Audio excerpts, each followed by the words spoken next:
أعوذ بالله السميع العليم من الشيطان الرجيم بسم الله الرحمن الرحيم الحمد لله رب العالمين وبه نستعين وصلى الله على محمد وطهته الطاهرين وعلى الله دين أجمعين من الآن إلى قيام يوم الدين آمين رب العالمين بسم الله الرحمن الرحيم اللهم كن لوليك الحجة بن الحسن صلواتك عليه ورباه في هذه الساعة وفي كل ساعة وليا ورافدا قائدا وناصرا ودليلا وعينا حتى تسكنه وعدك وتمتعه فيها طويلا رحمتك يا رب العالمين.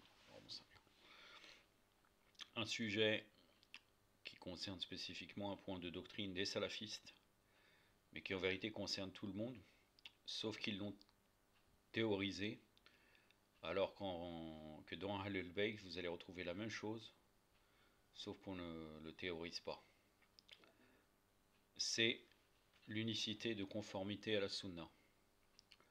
Tawhid al-Mutabara. Il faut savoir que, bon, c'est basé sur ce livre-là, les leçons de Tawhid, Al-Qawl al-Mufid de Cheikh Mohammed al-Wassabi. Il faut savoir que cette chose-là,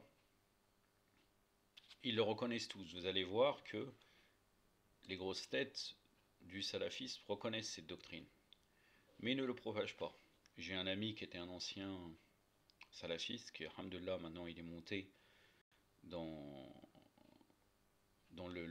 l'arche du salut, avec Ahlul Bayt, alayhim salam. Et en fait, il m'a dit que c'est pas du tout propagé. Il a suivi plusieurs cours des salafistes, puisque lui-même était un salafiste. Et il m'a dit que ça ne se propage pas, parce que vous allez voir, il y a un grand problème qui touche au fondement de leur doctrine, qui est les compagnons hypocrites. La conclusion, et je vais le démontrer à travers des faits historiques par la suite, la conclusion de cette doctrine, c'est que les compagnons hypocrites qui ont innové sont des mouchriquines, sont des associateurs. De toute façon, rien que le terme tawhid, quel est le contraire de tawhid? Shirk. Et ils reconnaissent, par exemple, ils ont le fait de se soumettre à d'être ceux qui doivent être respectés. J'ai oublié comment ça s'appelle. C'est-à-dire par rapport à l'obéissance de ce, j'ai oublié le terme exactement. En tout cas, il faut, Allah subhanahu wa ta'ala nous dit dans le Saint-Coran, normalement c'est dans Surat An-Nisa si je ne me trompe pas de mémoire, بعد أعوذ بالله السميع العليم من الشيطان الرجيم يا أيها الذين آمنوا أطيعوا الله وأطيعوا الرسول أطيعوا الله وأطيعوا الرسول وأولي الأمر منكم. C'est-à-dire obéissez à Allah, obéissez à son messager et à ceux qui détiennent le commandement.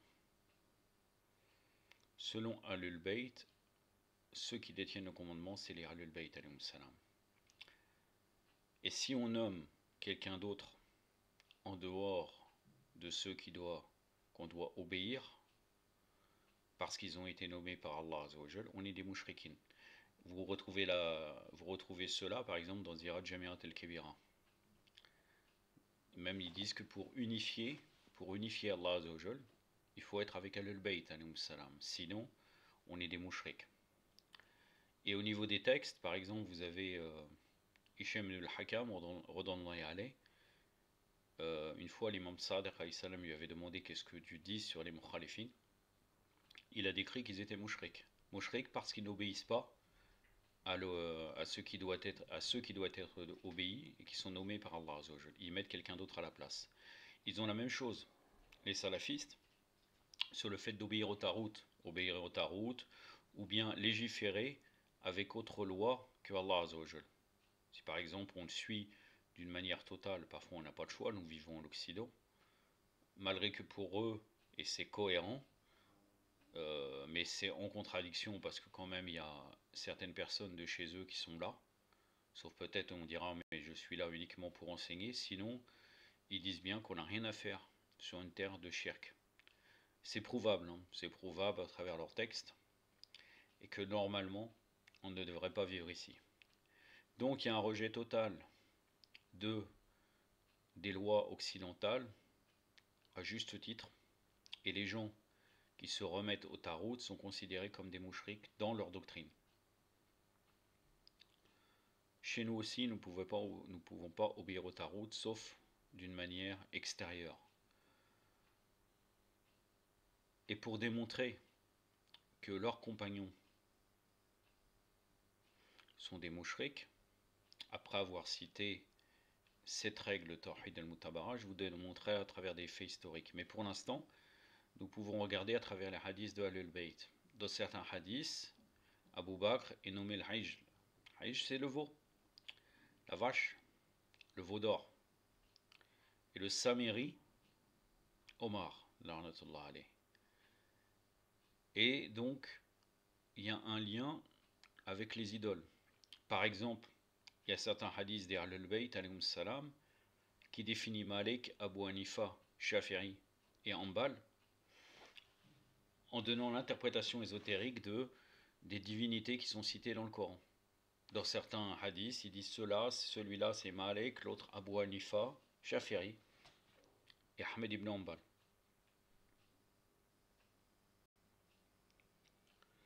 Et c'est très présent dans nos sources. Par exemple, Hassan el-Basri, selon l'imam Sadiq alayhi salam, il est qualifié de Samiri de la Ummah de Muhammad sallallahu alayhi wa sallam. Allahumma salli ala Muhammad wa ali Muhammad. Et après, on pourrait chercher dans la doctrine, dans Ilm al-Kalam, leur conception de Asma'ullah wa Sifat, et on pourra voir clairement qu'ils sont des mouchriks.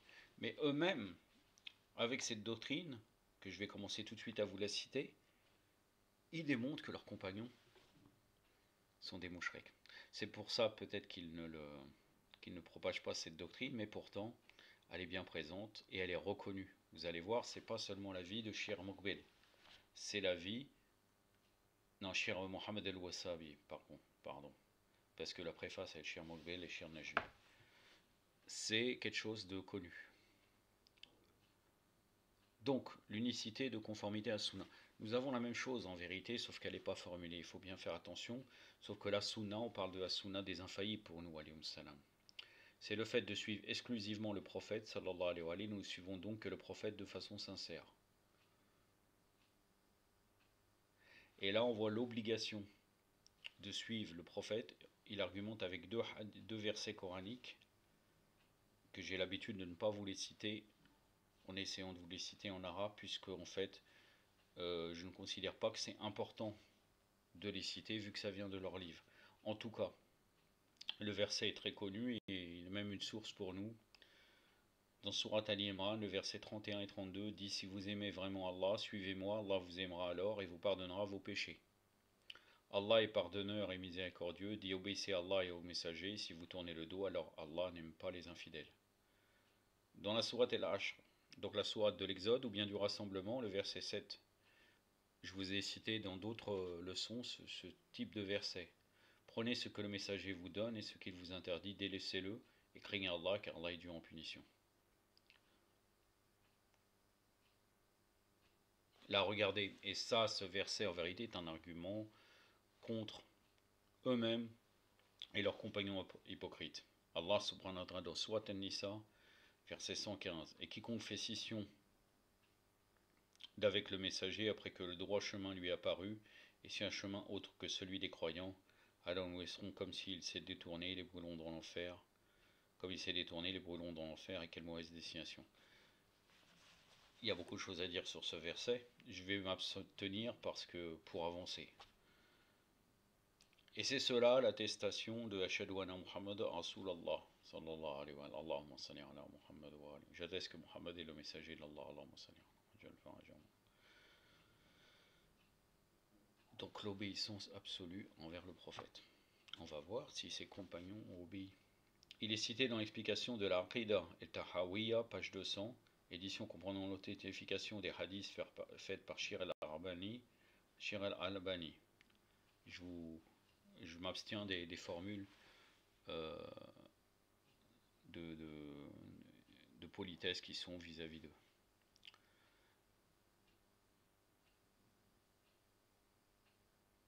Donc dans l'Aqidah Tahawiyya, qu'est-ce qu'il est dit? Ce qui est obligatoire est de se remettre totalement au prophète, sallallahu alayhi wa alayhi, et de se soumettre à ses ordres, ainsi qu'accepter et considérer véridique ce dont il nous informe, sans s'y opposer avec une fausse considération que l'on nomme maqoul, chose qui accepte la raison, ou en y mettant des soupçons et des doutes, ou en privilégiant les avis des gens et ce qu'il y a dans le contenu restreint de leur cerveau. C'est-à-dire c'est interdit de rejeter, même soi-disant avec des faux arguments de ce qu'on appellerait la raison, de rejeter l'obligation et le fait de se remettre totalement au prophète sallallahu alayhi wa alayhi.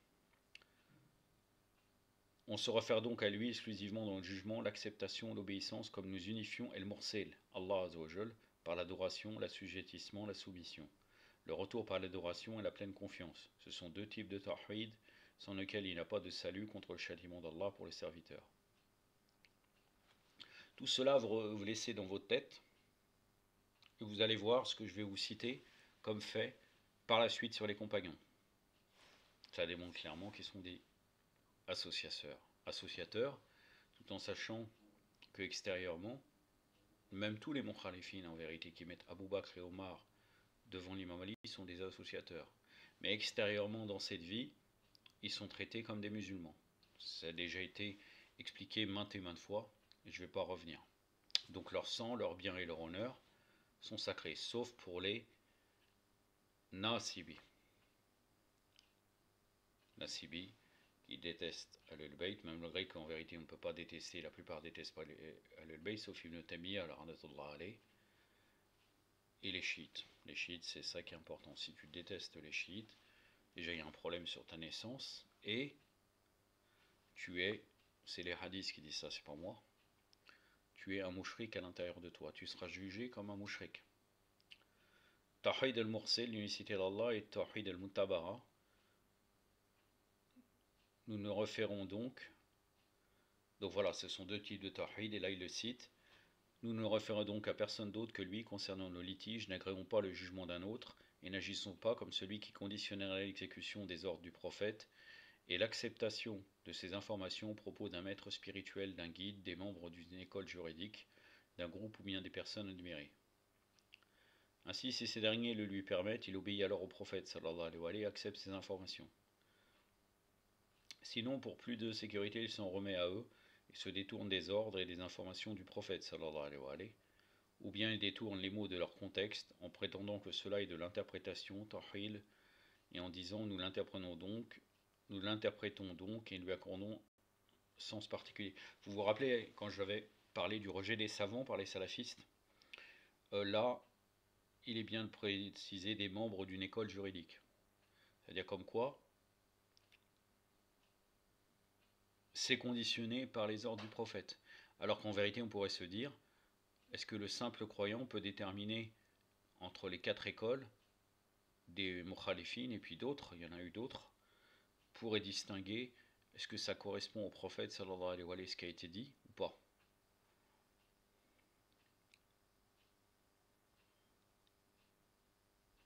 Nous n'agréons pas les propos d'un maître spirituel, d'un guide, des membres d'une école. Quelque part, c'est un rejet. Et d'ailleurs, c'est prouvé. C'est prouvé. Il y a des propos de pas mal de salafistes, notamment de Albani, qui démontrent qu'en vérité, ils n'ont rien à voir avec les écoles. Après, ils se rattachent à Ibn Hanbal, parce que Ibn Taymiyyah, l'Arnatullah Ali, appartenait à cette école. Et beaucoup de penseurs anciens, qu'ils appellent salaf, appartiennent à cette école, qu'ils ont mis en avant. Que le serviteur rencontre son Seigneur avec tous les péchés, hormis celui de donner un associé à Allah, est préférable que de le rencontrer dans cet état. Quiconque à qui il parvient, hadith authentique, se doit plutôt de le considérer comme l'ayant entendu de la bouche même du messager d'Allah, sallallahu alayhi wa alayhi. Est-il admissible de retarder son acceptation ou de ne pas le mettre en pratique tant qu'il n'a pas soumis à l'avis d'un tel de ses pensées, de son madhab?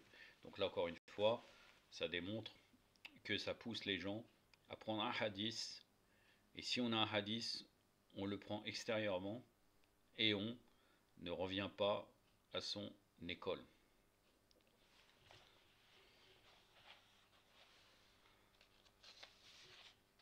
Bon, je passe. Je passe un petit peu. Là, une parole de Cheikh Mohamed El-Wassabi, Cette catégorie du Tawhid al-Mutabara, Tawhid al-Mutabara, l'unicité de conformité à la Sunna, elle dérange les innovateurs et les adeptes de l'esprit de parti sous toutes ses formes et sous tous ses aspects. Seuls s'en réjouissent les gens de la vérité qui sont al-Sunna wal Jama'a.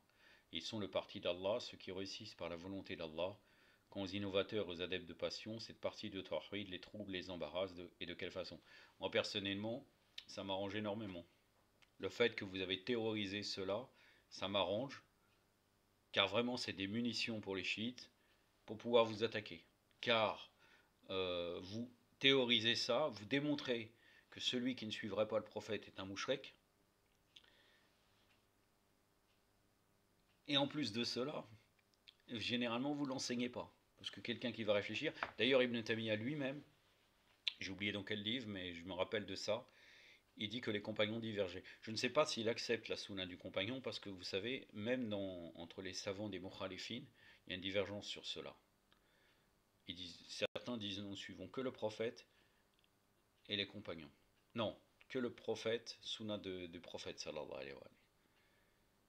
Et il me semble que Ibn Taymiyyah en tout cas a dit cette phrase. Maintenant, est-ce qu'il est contre? Je ne sais pas. Il dit que les compagnons se maudissaient entre eux, se critiquaient, faisaient des choses différentes. Donc comment revenir à eux? Et là, qui suit? S'ils divergent autant, ils suivent qui? Ils suivent qui?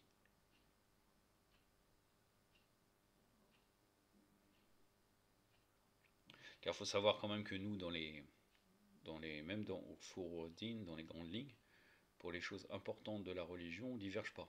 Extérieurement, par exemple, un chiite qui fait la prière, même il y a 10 siècles en arrière, il faisait la prière de la même manière. Contrairement à eux, ils divergent sur énormément de divergences, ne serait-ce même sur la citation du Bismillah dans Surat al-Fatiha. À voix haute, pas à voix haute, est-ce que c'est recommandé de le dire, est-ce qu'on doit le dire à voix basse, est-ce qu'on doit dire voilà, etc.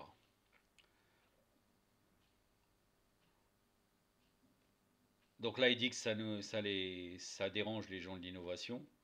Mais en vérité, ça devrait plutôt les déranger eux, car ils les empêche d'assujettir leurs adeptes et de les dominer et de s'accaparer de leurs biens. En effet, en se conformant au Tawhid al-Mutabara, seul le prophète, sallallahu alayhi wa sallam, doit être suivi. Quand les autres personnes en dehors du prophète, elles ne sont suivies que dans ce qui est en accord avec le Coran et la Sunna. Il y a donc d'obéissance absolue sans aucune condition ni restriction, car Allah est son prophète, sallallahu alayhi wa sallam. En dehors de cela, c'est une obéissance restreinte dans les limites du Coran et de la Sunna. Donc ça se demandait si Omar est prophète aussi, car il est dit, et d'ailleurs certains arrivent même à dire jusqu'à 40, voire plus, j'ai oublié exactement, j'ai vu récemment une vidéo sur cela, oui 40, comme quoi Omar a eu une inspiration, était inspiré par Allah Azzawajal. Il était en désaccord avec le prophète, notamment par rapport au hijab, ou bien par rapport au fait qu'il aurait prié sur Abdullah ibn Abi Saloul, un des chefs des Munafiqin, et là il lui aurait dit tu peux pas prier sur ça. Et tout de suite après, le verset est tombé. Donc là, est-ce qu'on doit une obéissance absolue à Omar aussi? C'est une question que je ne pourrais pas répondre, vous les mukhalifin. Cette savant fait l'éloge du livre El Qawl al-Mufid. Voilà, ça c'est très important parce que apparemment certains ont critiqué Cheikh Mohammed El-Wasabi sur ça. Ils l'ont critiqué en lui disant pourquoi tu parles de cela, il n'y a que 3 divisions du Tawhid. Alors qu'en vérité, eux-mêmes ils le reconnaissent, vous allez voir. Sept savants ont fait l'éloge du livre El-Qawl al-Mufid et tous ont approuvé Tawhid el-Mutabara. Aucun d'eux ne l'a renié. L'un d'entre eux l'a même soutenu dans ses compliments. Il s'agit de Cheikh Ahmed ibn Ahmed es-Salama. Et lorsque j'ai vu la façon dont les adeptes de l'esprit de parti se détournaient du Tawhid el-Mutabara, j'ai questionné Cheikh Boubaid ibn Wadi el-Wadiri à son sujet. Il l'a alors soutenu et dit affirme-le et ne fais pas attention à eux. Puis j'ai questionné Cheikh Nasir ad-Din al-Albani à son sujet. Lorsque je l'ai rencontré, il a alors soutenu et dit qu'il était parmi ceux qui appelaient. Une personne qui côtoyait Cheikh Abdelaziz ibn Abdullah ibn Baz, donc l'ancien moufti de l'Arabie mohammedienne, appelée de nos jours l'Arabie saoudite, usurpée par les Al-Saoud, m'a informé que le livre El-Qawl al-Mufid lui a été lu. L'ouvrage lui a beaucoup plu, il a alors ordonné de le faire publier. Quand Cheikh Ibrahim ibn Ibrahim al-Quraybi a écrit son livre El-Lubab fi Sharh al-Aqida al-Addo As-Sunnah ou Al-Kitab, il l'a cité, il l'a considéré comme étant une quatrième partie du Tawhid, comme cité à la page 19 et 30. Un noble frère a écrit un ouvrage spécifique sur ce sujet intitulé La défense du Tawhid al-Mutabara. Le docteur Shamsuddin al-Salafi al-Afghani, fondateur de la Jamia al-Assari à Bijaour, a également cité Tawhid al-Mutabara dans son essai de doctorat, Joud al-Ulama al-Hanafiya fi Ibdal Aqaid al-Quburiyya. Et l'Hanafiya, là, ça fait pas référence aux Hanafites, ça fait référence aux gens qui seraient dans le din et l'Hanafi le plus proche, donc là c'est 1, la référence c'est 1, donc je pense le volume 1 ou bien le chapitre 1, page 104 à 106. En préparation à l'Université islamique de Médine, ce sujet a été débattu la nuit du mardi 20 12 1414 de l'Hégire. Cheikh Abdelaziz ibn Abdullah ibn Bez a répondu à une question concernant les différentes parties du Tawhid. Voici sa réponse.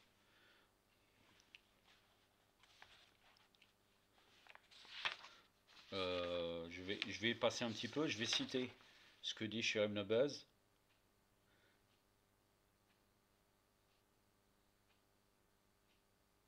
Et après, je rentrerai dans la partie sur le prenez garde à l'innovation un peu plus loin dans le livre. Là, c'est la page, j'avais commencé à la page 84. Nous sommes à la page 87.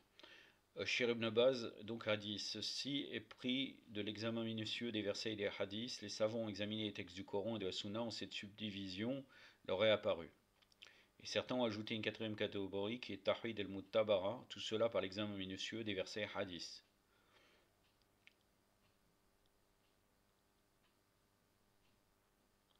Donc là il cite les trois types de Tawhid, je vais passer. Il y trouvera également des versets prouvant l'obligation de suivre le prophète et de rejeter ce qui contredit sa législation. Et c'est cela, Tawhid al-Muttabara. Donc c'est une chose évidente et logique. Cette subdivision du Tawhid a été déduite à partir de l'examen minutieux et méthodique des versets et des hadiths, parmi lesquels on trouve la parole d'Allah. Je ne vais pas vous citer, parce que certains versets concernent le Tawhid al-Mutabara et d'autres le Tawhid, les trois types de Tawhid que les salafistes ont développés.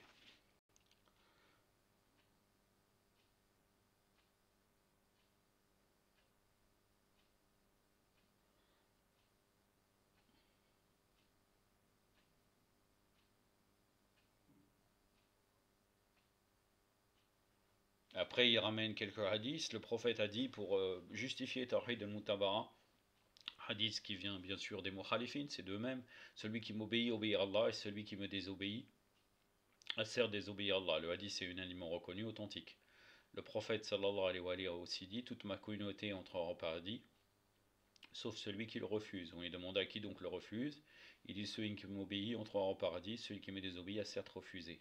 Rapporté par Al-Bukhari dans son Sahih. Après, il y a la parole de Ibn Taymiyyah, mais Ibn Taymiyyah, ce n'est pas. Il parle du Tawhid en général. Ibn Baz divise le Tawhid en trois. Dans une autre passage, là c'était Ibn Baz aussi, si je ne me trompe pas.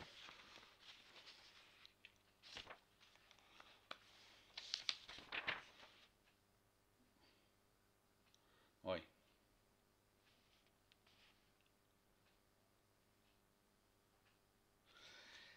Et maintenant, je vais plus loin, puisque il est évident que ceux qui ont fait des innovations dans la religion sont l'inverse de ceux qui suivraient le Tawhid al-Mutabara. Donc en fait, on peut déduire sans aucun doute, et normalement ils doivent aller jusqu'à là,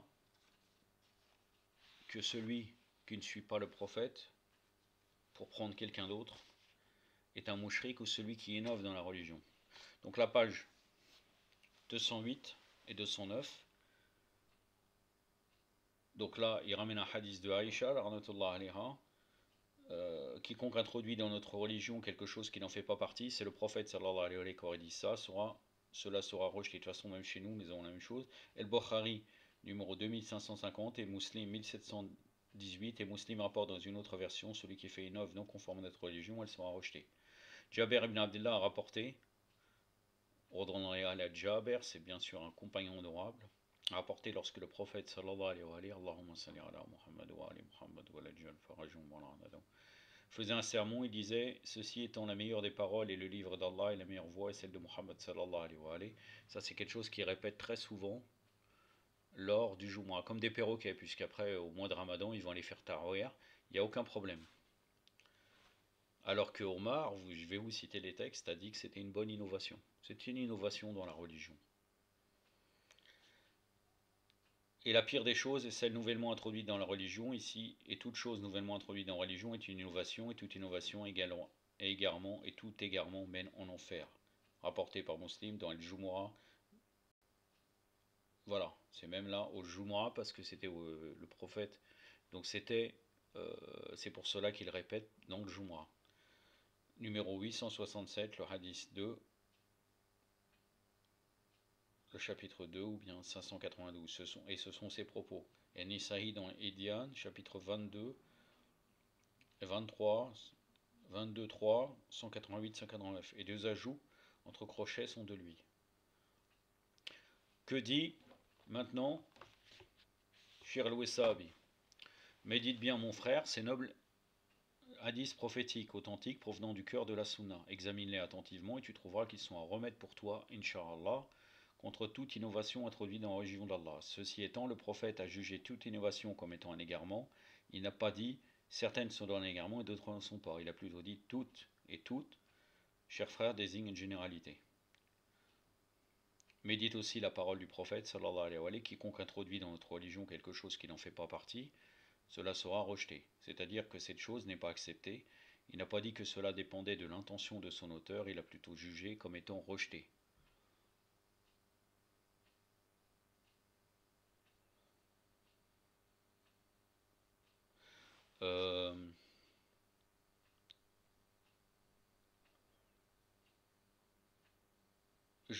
J'avance, pour terminer avec une parole de Ibn al-Qayyim dans son livre Madarij al-Salikin, chapitre 1, page 224, ou bien parole 224. L'innovation mène progressivement son auteur de la petite à la grande à la grande innovation, jusqu'à ce qu'il soit dépouillé de sa religion comme un cheveu est enlevé d'une patte. Seuls les gens doués de clairvoyance se rendent compte des méfaits des innovations. Quand aveuglés, ils sont perdus dans les pénombres d'égarement. Et là, il cite le verset: celui qu'Allah prive de lumière n'a aucune lumière. Sourate An-Nur, verset 40. Maintenant, c'est très bien. Vous nous avez donné des munitions pour démontrer que vos compagnons que vous sanctifiez sont des hypocrites et des mouchriks. Omar, les innovations de Omar. Omar fut le premier à adopter l'usage du fouet. Il fut le premier à rassembler les gens pour prier sur le mort avec 4 takbir. Seulement, alors que normalement il y en a 5. Omar fut le premier à interdire le mouta, le mariage à durée limitée ou mariage de jouissance. Aussi le hajj tamato il interdit. C'est connu, il a dit j'interdis 2 choses que le prophète faisait, le mouta et le hajj tamato. On ne va pas rentrer aujourd'hui, qu'est-ce que le hajj tamato, c'est pas notre sujet. Omar fut le premier à instituer les tarawih du mois de Ramadan. Omar fut le premier à se donner le titre de commandeur des croyants. Larnatullah ala Omar.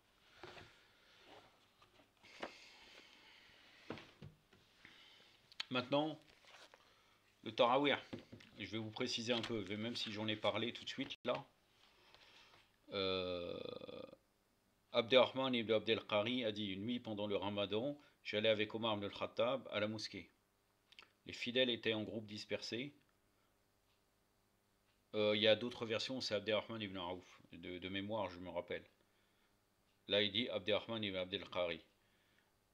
Peut-être qu'il était avec Abderrahman ibn Aouf et Abderrahman ibn al-Qadari, ou bien il était avec un groupe. Donc, les fidèles étaient en groupe dispersés.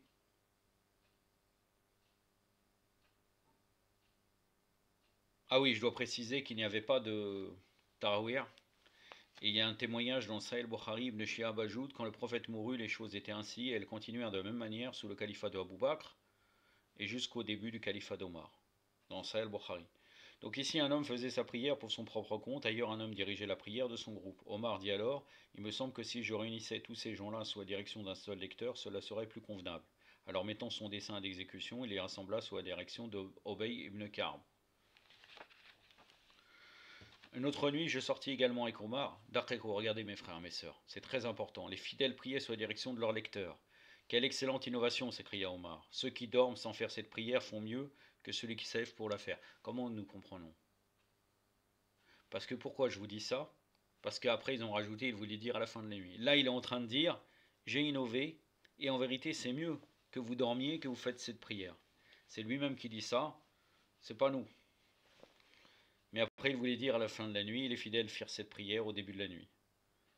Omar a dit oui, c'est bien une innovation, Bukhari, dans Ahmed ibn Hanbal et bien d'autres.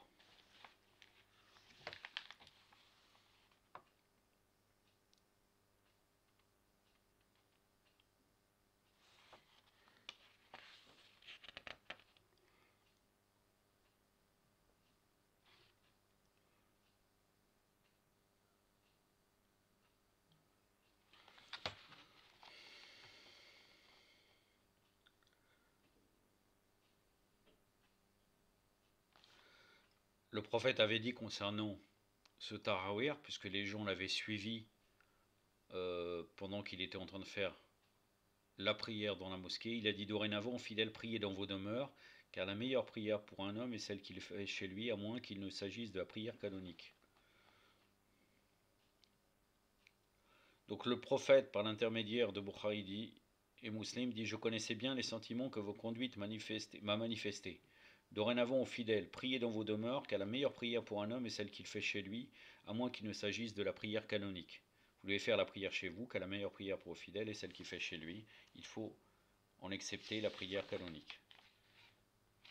Une innovation, bonne innovation selon Omar. Quand vous revenez aux paroles dans le livre Leçon de Tawhid, vous voyez, ils disent toute innovation, tout type d'innovation, et il aurait dit cool, toutes en général, sont entraînés en enfer. Ils sont loin de appliquer ces compagnons-là, le Tawhid Muttabara. Et je vous prends les compagnons de premier choix. Anas ibn Malik, c'est-à-dire que c'était le serviteur du prophète sallallahu alayhi wa alayhi, un opposant, la'natullah alayhi. Je ne vois aucune tradition qui existait à l'époque du prophète, on lui demande et la prière. Il dit vous avez négligé quelques préceptes de la prière. Az-Zuhiri rapporte aussi, je suis allé chez Anas ibn Malik à Damas, il pleurait. Je lui demandais pourquoi pleures-tu? Il dit je ne reconnais rien de ce que j'ai vécu avec le prophète, y compris cette prière qui a été aussi négligée. Sahih al-Bukhari, volume 1, page 74. Il faut revenir dans les éditions anciennes. Parce qu'ils changent. De toute façon, des fois, vous le retrouvez, hein, sans aucun doute. Vous pourrez le retrouver à peu près au même endroit, mais il faut chercher. Sinon, vous tapez le texte et vous pouvez le retrouver. Donc, Bukhari et Muslim rapportent que le messager d'Allah a fait 2 prosternations dans la prière Mina. La 2 prosternations, c'est un problème de traduction. C'est 2 rakas dans la prière Mina. Donc, là, c'était comme si le prophète sallallahu alayhi wa alayhi était en voyage. Abu Bakr et Omar aussi. Osman, l'a fait pendant une partie de son khilafa et par la suite il a fait 4 rakas. Sahih Bukhari, volume 2, page 154, Sahih Muslim, volume 1, page 260. De mémoire, je me rappelle que certains compagnons disaient on ne va pas suivre Osman alors que nous avons l'ordonnance du prophète sallallahu alayhi wa alayhi. Donc, même à l'époque d'Osman, peut-être Osman était présent à ce moment-là à Mina, mais certains continuaient à faire 2 rakas. Omar ibn al-Khattab, il interprétait les lois divines et traditions du prophète comme il le voulait. Il avançait toujours son avis contre les jugements et décisions d'Allah et de son messager. Il dit franchement, de jouissances se pratiquaient à l'époque du prophète, moi je les interdis, je sétirai ceux qui les pratiquent. Donc là c'est le mariage Hajj Tamato, appelé Hajj de jouissance, mais c'est pas tout à fait comme cela, et mariage de jouissance, Jawaj al-Muta. Un homme est venu demander que dois-je faire si je ne trouve pas d'eau après l'acte sexuel. Omar lui dit abandonne les prières. Alors que Allah dit si vous êtes en état d'impureté et que vous manquez d'eau, imposez-vous alors les mains sur une roche pure, c'est-à-dire tayammum. El-Maïda, verset 5. Surat El-Maïda, la table servie. Bokhari rapporte dans son ouvrage Le Sahih, dans le chapitre Si un homme impur craint le froid, que Shakik ibn Salama disait J'ai assisté à la discussion entre Abdallah et Abu Moussa. Il lui demandait si un homme est impur par l'acte sexuel et ne trouve pas d'eau pour se purifier. Que doit-il faire? Abdallah répondit Il abandonne les prières jusqu'à ce qu'il trouve l'eau. Là, c'est apparemment Abdallah ibn Omar.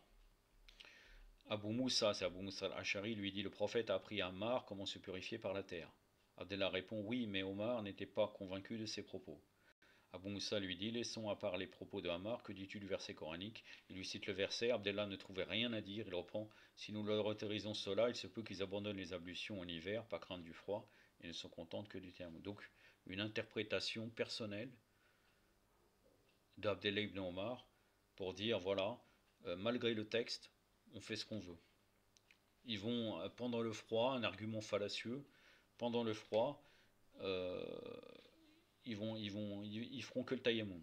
Alors qu'en vérité, c'est un argument complètement erroné, parce que il y aura des gens sincères qui appliqueront les lois, comme actuellement, et d'autres gens qui continueront à faire ce qu'ils veulent. C'est-à-dire que même si vous avez les textes, comme les gens qui, par exemple, ils prennent l'avion, chez les mukhalifines, et parfois, même ils ont aussi une distance par rapport au voyage, ils prennent l'avion, ils disent le voyage est facile, je continue à jeûner pendant le mois de Ramadan. C'est pareil. Donc les gens vraiment pratiquants, ils feront pas forcément le tayammum parce qu'il fait froid. Mais ils voulaient innover ces gens. Sahih Bukhari, volume 1, page 54. Voilà. Donc quel est le jugement de ces compagnons-là? Bien entendu, d'après eux-mêmes, ils sont des mouchriquines, des associateurs. Pour terminer, car j'ai rien cité de paroles sacrées ou jolies, Mémorial des Justes, c'est l'avant-dernière histoire. Une histoire assez connue, je me demande même si je ne l'ai pas citée ailleurs. En tout cas, on va vous la citer. Elle nous vient de Biar al-Anwar, le tome 9, page 598, l'édition de Tabriz. Lors de son califat, plainte contre l'époux. L'imam Ali salam assumait personnellement la tâche de satisfaire aux plaintes, ne la confiant à nul autre. Durant les journées très chaudes où les gens se reposaient généralement chez eux aux alentours de midi, il s'asseyait devant la résidence califale à l'ombre d'un mur pour que s'il advenait que quelqu'un ait une plainte à déposer, il puisse la lui soumettre sans obstacle ni intermédiaire. Parfois même, il parcourait rue et ruelle, observant et surveillant de près la situation publique. Par un de ces jours de grande chaleur, il regagnait la résidence califale. Là, et en sueur, lorsqu'il vit une femme debout devant la porte. Dès que la femme aperçut l'imam Ali salam, elle s'avança et dit « J'ai une plainte à déposer. Mon mari a fait preuve d'injustice à mon égard, il m'a mise à la porte et m'a en outre menacé de me battre. Ce qu'il fera si je rentre à la maison. Je suis venu te voir pour porter plainte. Ma pauvre femme, il fait très chaud à présent. Attends l'après-midi, que le temps se bonifie un peu. Je viendrai moi-même avec toi, si Allah le permet, et réglerai ton affaire. Si mon absence de la maison s'éternise, reprit la femme, il est à craindre que sa colère n'augmente et qu'il ne m'importune davantage. Ali salam baissa un instant la tête, puis la releva en murmurant pour lui-même. Non, par Allah, il ne faut point remettre à plus tard la réponse à la plainte de l'opprimé.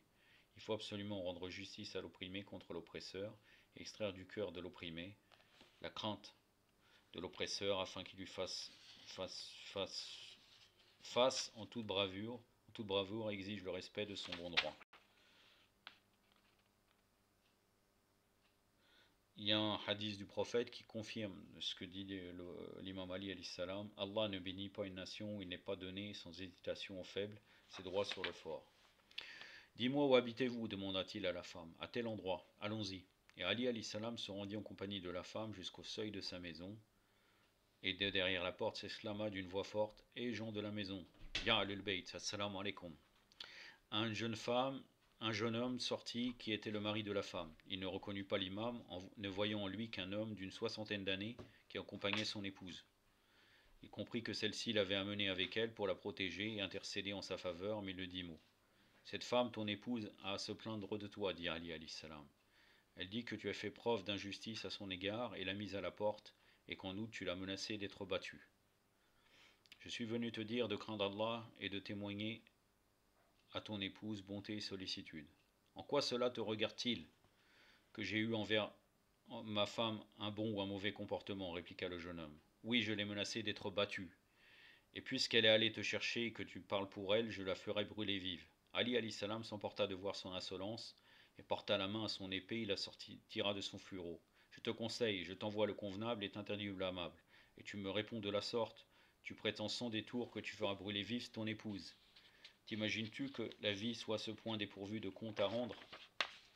Lorsque l'imam Ali alayhi salam éleva la voix, les passants se mirent à s'attrouper d'ici et là, et chacun en s'approchant le saluait respectueusement, en disant Assalamu alaikum au Amir al-Muminin. L'arrogant jeune homme venait juste de réaliser à qui il avait affaire, et pendant contenance, il se confondit en supplications.